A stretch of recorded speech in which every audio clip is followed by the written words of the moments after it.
Hi friends, welcome to our kitchen. இன்றைக்கி மதியானம் நம்ம வீட்டில் என்ன லஞ்சுன்னு பார்த்திங்கன்னா ஒரு சூப்பரான முட்டை குழம்பு தாங்க. அதுவும் தேங்காய் அரைச்சி விட்ட முட்டை குழம்பு தான் இன்றைக்கி நான் பண்ண போகிறேன்.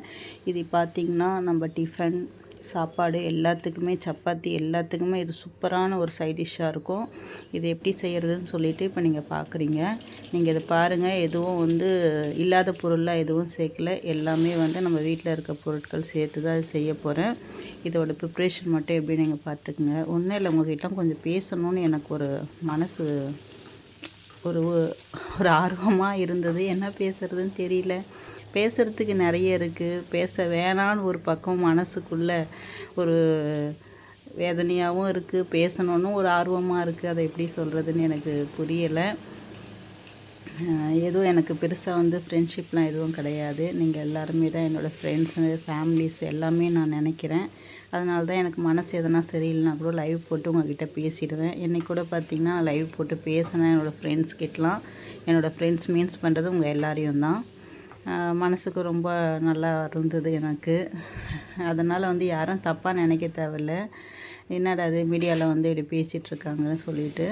இதுதான் ரீசன், வேறு ஒன்றும் இல்லைங்க. மதியம் கூட ஒரு லைவில் நான் பேசிகிட்டு இருந்தேன். எல்லோரும் கேட்டிருந்தீங்க என்னாச்சுன்னு சொல்லிட்டு. ஒன்றும் இல்லை, எனக்கு கொஞ்சம் மனசு சரியில்லை. அதனால தான் உங்கள்கிட்ட பேசிகிட்டு இருந்தேன். இப்போ இந்த மிளகாத்தூள் மட்டும் பார்த்திங்கன்னா இது குழம்பு மிளகாத்தூளுங்க. வீட்டில் அரைச்ச மசாலாத்தூள். மற்றபடி எல்லாமே ஆஸ் யூஷுவல் எப்பவும் போல் நம்ம ஒரு தக்காளி தொக்குக்கு பண்ணுவோம் இல்லைங்களா, அது மாதிரி தான். இது முட்டை குழம்பு பார்த்திங்கன்னா நிறைய வெரைட்டி இருக்குதுங்க. நிறைய டைப்பில் செய்யலாம். அதில் இது ஒரு டைப். இது ரொம்ப நல்லாயிருக்கும். இதுவும் ரொம்ப டேஸ்ட்டாக இருக்கும். இப்போ பார்த்திங்கன்னா இதில் தேங்காய் மட்டும் நான் அரைச்சி விட்ருக்கேன். தேங்காய் பார்த்திங்கன்னா மேலே இருக்க அந்த தோல் இருக்கும் பார்த்திங்களா, கருப்பாக, அந்த தோல்லாம் மட்டும் எடுத்துகிட்டு நீங்கள் கொஞ்சம் போல் தேங்காயில் உப்பு போட்டு அரைச்சி சேர்த்துக்கிட்டிங்கன்னா ரொம்ப நல்லாயிருக்கும்.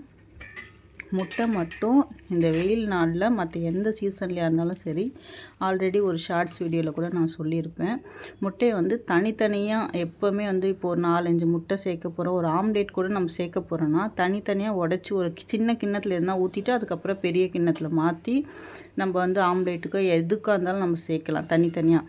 உடச்சி ஒரே முட்டை நம்ம ஊற்றும் போது, இப்போ ஒரு 4 முட்டை ஊற்றிட்டோம், 5ஆவது முட்டை கெட்டு போயிருந்ததுன்னு நினச்சிக்கோங்களேன், அதுவும் ஊற்றும் போது அப்போ அந்த 5 முட்டையுமே வீணாக போயிடும். அதனால தான் எப்போவுமே முட்டை சேர்க்கும் போது மட்டும் இந்த மாதிரி தனித்தனியாக நம்ம உடச்சி ஒரு பாத்திரத்தில் ஊற்றி, இப்போ நான் ஊற்றுறேன் பார்த்திங்களா, அந்த மாதிரி தனித்தனியாக கெட்டுட்டு இருந்தால் கூட அந்த ஒரு முட்டையோடு அதை தூக்கி தனியாக போட்டுடலாம். இது ஒரு சின்ன டிப்ஸு, தெரியாதவங்க இதை தெரிஞ்சுக்கோங்க. மற்றபடினா உப்பு, காரம் எல்லாமே உங்கள் தேவைக்கு ஏற்ற மாதிரி போட்டுக்கோங்க. வேணும்னா உங்களுடைய ஆப்ஷனாக ஒரு ஸ்பூன், ஒரு அரை மூடி லெமன் மட்டும் புழிஞ்சிக்கோங்க. ரொம்ப நல்லாயிருக்கும். அந்த புளிப்பு டேஸ்ட் வேணுன்றவங்க மட்டும் அதை பண்ணிக்கோங்க. ரொம்ப நல்லாயிருக்கும். ஓகே ஃப்ரெண்ட்ஸ், இந்த வீடியோ பிடிச்சிருந்துச்சுன்னா லைக் பண்ணுங்கள், ஷேர் பண்ணுங்கள். மறக்காமல் நம்ம சேனலை சப்ஸ்கிரைப் பண்ணிக்கோங்க. பாய்.